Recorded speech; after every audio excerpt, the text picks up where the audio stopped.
नमस्कार। प्रस्तुत है आज का चिंतन। शादी के बाद प्रकाश का यह पहला जन्मदिन था। उसकी भाभी माँ तो सदैव ही बड़े धूमधाम से उसका जन्मदिन मनाती थी, पर आज तो विशेष उमंग और उल्लास का वातावरण था। पिताजी और बड़े भैया तो दुकान और व्यापार के चक्कर में अधिकतर बाहर ही रहते थे। 10 वर्ष पहले माँ की मृत्यु के बाद भाभी ने अपने बच्चों के साथ उसे भी अपने आंचल की छाँव में ले लिया था। तभी से अपने लाडले की वह भाभी माँ बन गई। प्रकाश की पत्नी प्रज्ञा तो उनकी बेटी, बहन, सखी सब कुछ थी। हर वर्ष तो परिचितों एवं मित्रों को बुलाकर तथा सबके सामने केक काटकर जन्मदिन मनाते थे, पर इस बार शक्तिपीठ से बद्री पांडे जन्मदिन संस्कार संपन्न कराने के लिए आ रहे थे। प्रकाश और प्रज्ञा का विवाह भी उन्हीं ने कराया था। प्रज्ञा का परिवार सप्ताह में एक बार शक्तिपीठ अवश्य जाता था। एक बार वे सभी गायत्री शक्तिपीठ मथुरा भी हो आए थे। उनके आग्रह पर ही प्रकाश एवं प्रज्ञा का विवाह शक्तिपीठ पर संपन्न हुआ था। आयोजन की सात्विकता, पवित्रता और भव्यता से सभी अभिभूत थे। पहली बार उन्होंने ऐसा विवाह देखा था तथा उसके महत्व को समझा था। भाभी माँ ने तो उसी समय तय कर लिया था कि जन्मदिन भी पांडे जी के कहे अनुसार ही मनाया जाएगा। सारी व्यवस्था उसी के अनुरूप बनाई गई थी। संयोग से उस दिन बाजार बंद था और स्कूल की भी छुट्टी थी। पूरा परिवार तथा मित्र पड़ोसी सभी उपस्थित थे। प्रज्ञा के माता पिता और शक्तिपीठ के अनेक परिजन भी सपरिवार आए थे। समारोह के बाद सभी के सहभोज की व्यवस्था भी भाभी माँ ने बड़े चाव से की थी। उनके दोनों बच्चे भी प्रज्ञा चाची के साथ स्वागत सत्कार में जुटे थे।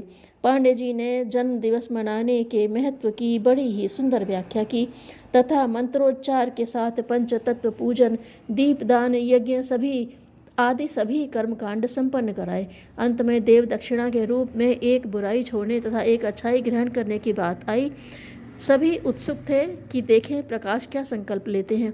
प्रकाश भी असमंजस में थे कि क्या करें। कुछ देर सोच कर उसने कहा, मुझे क्रोध बहुत जल्दी आ जाता है। आज से मैं उसे छोड़कर सभी से प्रेम से बात करूंगा। यह सुनकर सभी तालियां बजाने लगे। तभी भाभी माँ अचानक बोल पड़ी, यह तो ठीक है लाला, पर तू छिप छिप कर सिगरेट पीता है, उसे छोड़ देता तो अच्छा होता। बात बड़े ही सहज ढंग से कही गई थी, पर सुनकर सभी को बड़ा आश्चर्य हुआ। किसी को भी इस बात की भनक तक न थी। स्वयं प्रकाश भी यही समझता था कि उसकी इस आदत को कोई नहीं जानता, परंतु भाभी माँ से तो उनके दुलारे की कोई भी अच्छी बुरी बात छिपी ही नहीं रह सकती थी।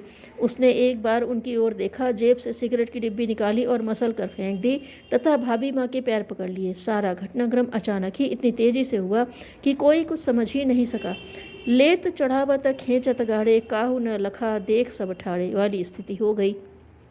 भाभी माँ ने प्रकाश को बहुत बहुत आशीर्वाद दिया, बड़े स्नेह से उसके सिर पर हाथ फेरा। शीघ्र ही हवन सामग्री की सुगंध के साथ ही उसके संकल्प की सुगंध भी चारों ओर फैल गई।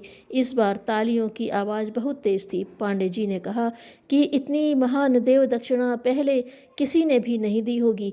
प्रकाश के चेहरे की चमक से उसके संकल्प की दृढ़ता स्पष्ट झलक रही थी। सभी उसे शुभाशीष दे रहे थे। धन्यवाद।